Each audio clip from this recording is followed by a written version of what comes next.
fuck. I'm out of ideas. Fucking baby random review special, let's go!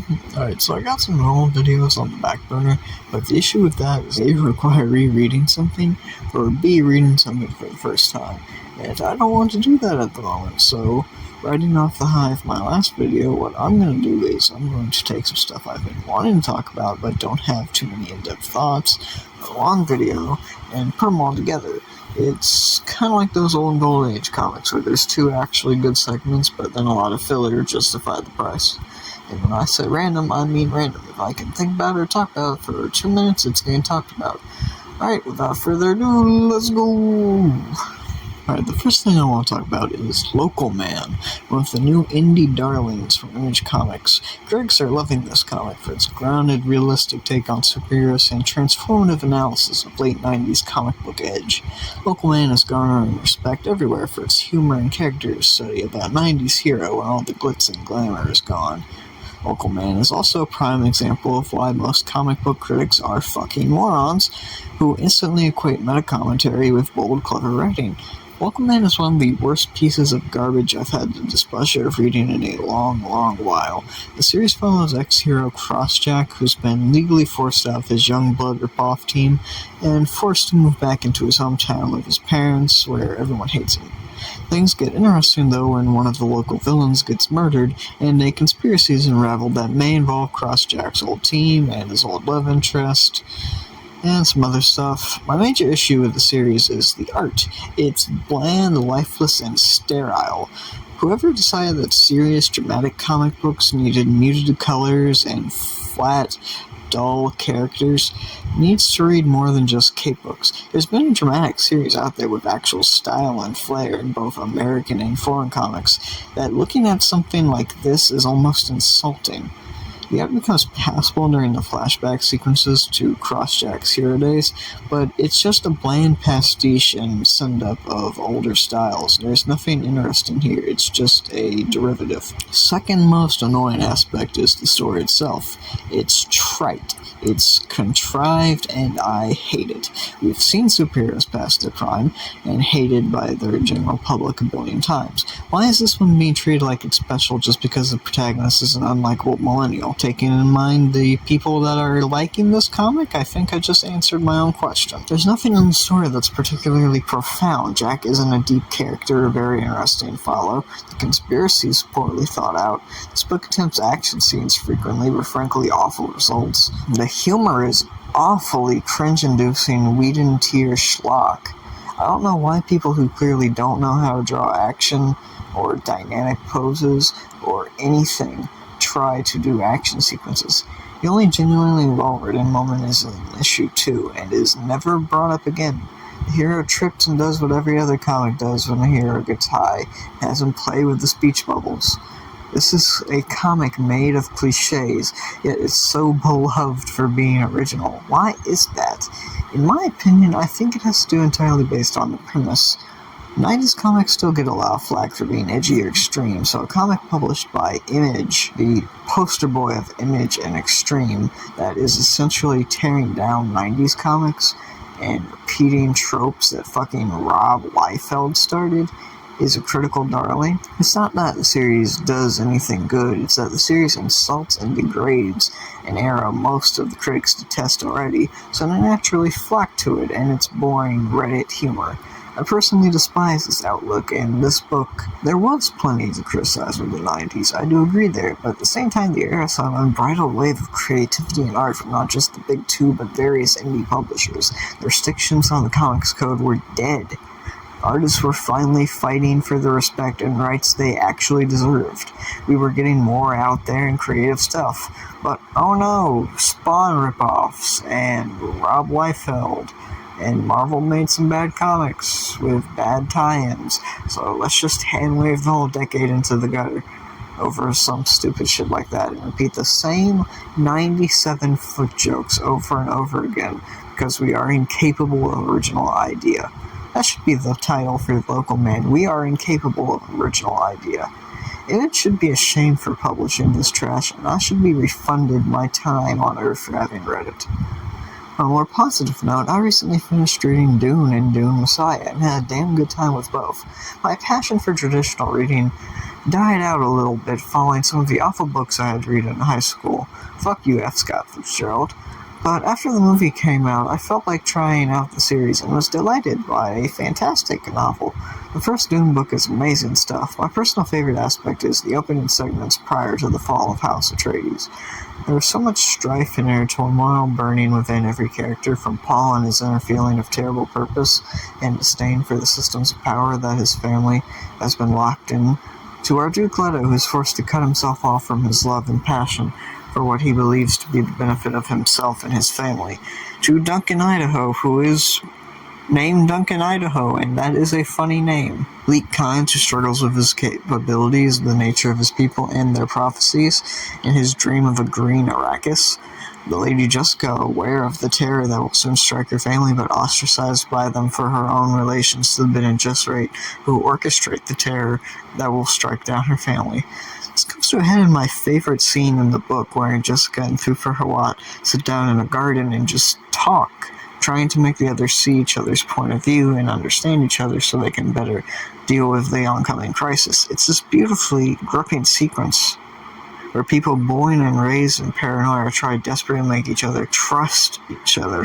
It's heart-wrenching seeing it all fail, especially considering Thufir Hawat's fate. The best part of Dune are moments like these, which is funny because in the cultural zeitgeist, these moments receive hardly a passing mention, with most dialogue being focused on the adventure aspect, which is hilariously the worst part of the book. Let me clarify before I summon the reading tards in the comments, but Hubert's brusque writing style doesn't fit with grandiose spectacle, and can lead to several important moments that would have been cool to see being made footnotes within the chapters. This is especially bad towards the end of the novel, when you have huge sequences of battles occurring and just nothing to describe any of them. It makes for a poor reading experience. To talk about the movies, fuck Dune Part 1. This movie fucking sucks and barely captures any of the good moments of the book. The best scene is Duncan Idaho's sword fight, as it expands on something the book glossed over. This movie is like if you dumbed down Dune for the Hunger Games crowd. I really mean that, because I noticed that rewatching Part 1's trailer, it's edited in a similar way to other YA novel films, to try and pull in that audience. I'm being serious. Watch the trailer and then watch The Maze Runner or Divergent or The Giver or Ender's Game or Vampire Academy or The Fifth Wave or The Moral Instruments or The Darkest Mind, or Jesus fucking Christ, they made so many of these. Dune 2. Dune 2. I like Dune 2 a lot because it expands on the action parts that Herbert did not really care about in writing the book. And I feel like that makes it the stronger film, even if it's much more messy in its writing. Luckily, Dune Messiah improves on about everything Herbert did the first time around. I love how strong this book positions the denial of oneself, or love itself, as a quiet death that claims not only men but civilizations. I love how cruel yet noble Paul is. I love the freaky guildsmen and the face dancers and the conspiracies. And I don't want to talk about it too much because this is one of those books I think everybody should read. It's an amazing political thriller about heroes once there's nothing left to save. Something I do want to talk about more, though, is Dragon Force. What a strange little comic book. The series starts out with this dazzling colored art and pretty good action paneling, and then they ran out of money, so it's back to black and white. Dragon Force is an idiot book. There is no plot, no real character arcs or origins. We begin with the team forming, no real info on their lives. We meet the various threats. We should be given proper introduction and setup, but they just appear randomly and disappear randomly. There's this character, oh my god, there's this character that can only walk using an exoskeleton, which should provide for good dramatic pathos. But no, he's just a whiny asshole who gets injured, and in the funniest twist ever, the doctors at the hospital, two random fucking bozos, are just like, hey, let's make this guy a cyborg. And they just do that. This is never elaborated on either. This is just a normal hospital. Where the fuck did they get the equipment? Were these two just big Teen Titans fans and always been wanting to try this out? There's a chick who's just a very blatant ripoff of Katana from DC. There's an unresolved plot thread with different colored evil dragons, and it's only 12 issues and it's on a semi-cliffhanger. Read it for the fantastic art and lack of any real story. Speaking of lack of story, 01. I feel bad for making 2 videos insulting the works of Hiroyo Oku now, but goddamn, this manga sucks.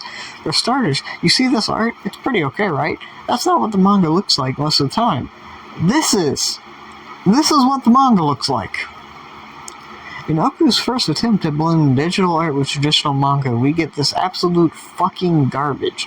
Every fight is like a special ed kid's retelling of Dragon Ball at recess. They fired the message, he ran away, and then he pushed really hard, fired me again, and pew, pew, pew. The fights are just awful, and not just because of the hideous art style. There's just nothing to them, thematically or choreography-wise. The story is just as bad. It takes about 10 to 15 chapters before the core concept of VR sports tournament gets introduced, with the mysterious master program that helps our lead. These early chapters just follow our protag who kind of just sits and whines about things whilst molding at a prototype of Nishi from Gantz. There's some insane school shooter vibes this kid gives off, but the story doesn't even matter. Especially not this rivalry, because right as soon as the climax hits, the manga gets axed and just ends right at the beginning. And Helper AI is actually the ghost of the man who made the video game. This 8-year-old boy starts a relationship with a 20-year-old girl, and goddammit, Oku, stop! It's just baffling, ugly manga. Read it if you ever wished manga had Beast Wars graphics. I feel like maybe I can figure out some actual interesting thing to talk about instead of rambling. Oh yeah, X-Men. I recently read the original X-Men. No, not the Claremont run, though I am getting through it. I mean the original run, pre-Claremont, the one that nobody ever talks about. And I can see why. I'm not going to call it bad. It's not the Avengers, which I find to be the weakest Marvel title, and probably one of the worst comics of the 60s. But it is not the best. There's very much a clear lack of vision for what any of the artists want to do on the book, especially after Lee and Kirby leave following their Sentinel storyline. Also, just a side note, the Sentinels were ugly as fuck, holy shit. I think what really doesn't help is that whereas Claremont decided to stick with the great idea of the outsider persecuted by the world metaphor for the X-Men, or the racial minority metaphor, which both work really well, even if they do have intrinsic flaws. The main metaphor of the X-Men pre-Claremont is a Cold War arms race, but with people instead of weapons, which, let me be completely honest with you, dear viewer, nobody on Marvel's writing staff in the 1960s is capable of writing a story like that with the degree of poignancy it properly deserves. But again, I don't think they're bad comics. Magneto is really cool and often menacing and interesting in this. Neil Adams shows up for the last couple of issues before he gets turned into a reprint title, and his art is stellar. Oh my god, it's so great. But it's very messy.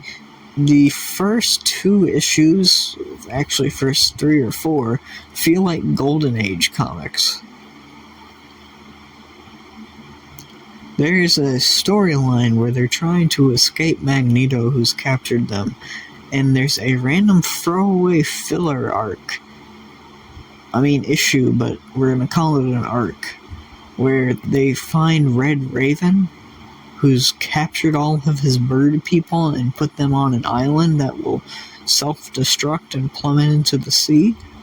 I don't know why Red Raven is involved in this at all. He hasn't had an appearance since the 1940s when he had a canceled comic book title. I am a Golden Age fan. You people know this. I've made videos on them. But I don't give a shit about the Red Raven. Like, what the fuck was the point of this? well, that's all I got for y'all today. I hope y'all enjoyed my ranting at completely random bullshit. I do have some better videos on the back burner for you, but they do require small rereads of stuff I've already read to make a good video, or trying something completely new. So in the meantime, I'm just going to hope y'all have a good time watching. I'm going to ask y'all to like and subscribe and all that YouTube bullshit. And I'm going to wish y'all peace, y'all.